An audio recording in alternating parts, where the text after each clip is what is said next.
Welcome back to StoryTalk English Zone. If you find this podcast useful, please like and subscribe. Let's get started. I still remember very clearly my trip to the Amalfi Costa. It's a journey that began with nothing more than the desire to escape the noise of city life. At that time, my mind was tangled with work, endless deadlines, and the growing feeling that I was neglecting myself. One evening, sitting in front of my computer screen, I suddenly decided to book a flight ticket without much thought. All I knew was that I needed the sea breeze, the sunlight, and a trip without any pressure or rigid schedule. After nearly 20 hours of traveling, I arrived in Naples and continued by bus along winding cliffside roads to Amalfi. The very first moment I saw the vast blue sea unfolding before my eyes, all the exhaustion inside me seemed to dissolve. Colorful houses clung to the mountainside. Small wooden boats floated gently on the turquoise water, and the stone-paved alleys glimmered in the sunlight as if welcoming a wanderer who had just arrived. I rented a small room in an old house perched on a hill overlooking the sea. The host, a kind Italian woman with a gentle smile, led me up to the attic and said in English with a local accent, "Here, every morning is a gift. You just need to open the window and look outside." And she was absolutely right. The next morning, I woke up as the first rays of sunlight touched my face. I stepped out onto the balcony, and before me was a sea as soft as silk, with light shimmering on the waves. The distant sound of birds, the clinking of oars from the boats below, and the smell of freshly baked bread from the little bakery down the street blended into a perfect symphony. I stood there for a long time, breathing and letting the peacefulness fill me. I began my day wandering through the small town.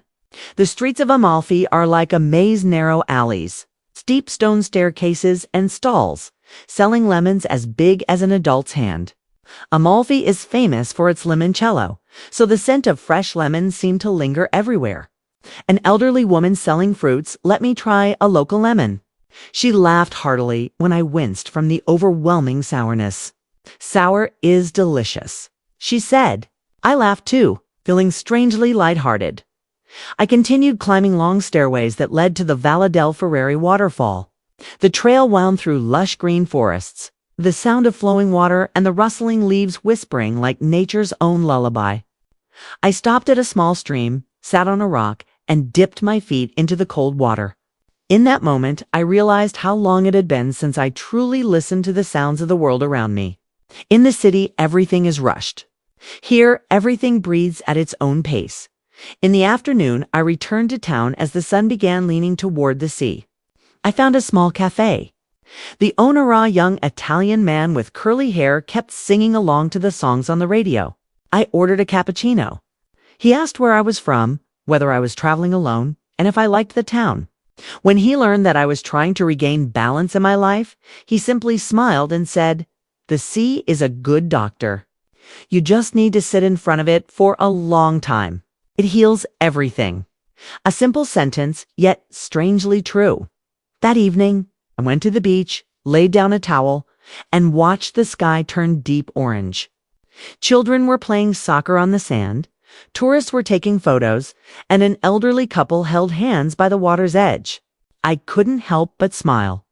The whole scene felt like a peaceful painting, everyone enjoying their own quiet moment. No rushing, no pressure from time. When night fell, I strolled along the harbor, watching boats gently sway in the dark. I sat on a step and began writing in my journal, recording what I felt, the ease, the stillness, and the sense of slowly finding myself again. Suddenly, a small cat jumped up beside me. It rubbed against my leg and lay down as if wanting to keep me company. I stroked it and laughed. Perhaps even the nature here wanted to remind me that I was not alone. On my last day in Amalfi, I took a boat out to the sea. The water was so clear I could see schools of fish swimming beneath. The boatman told me stories about the village's history, local legends, and love tales passed down through generations. His voice was as steady as the waves, making me feel as though I'd wandered into a fairy tale. When I returned to shore, I looked at the town one last time. The houses on the cliffs glowed in the afternoon light, each color as vivid as a hand-painted artwork. I told myself that, although this trip was short, It had done something I never expected. It helped me breathe again, helped me rediscover simple yet powerful things a sunny morning, a fragrant cup of coffee, a small path, or just the sound of waves.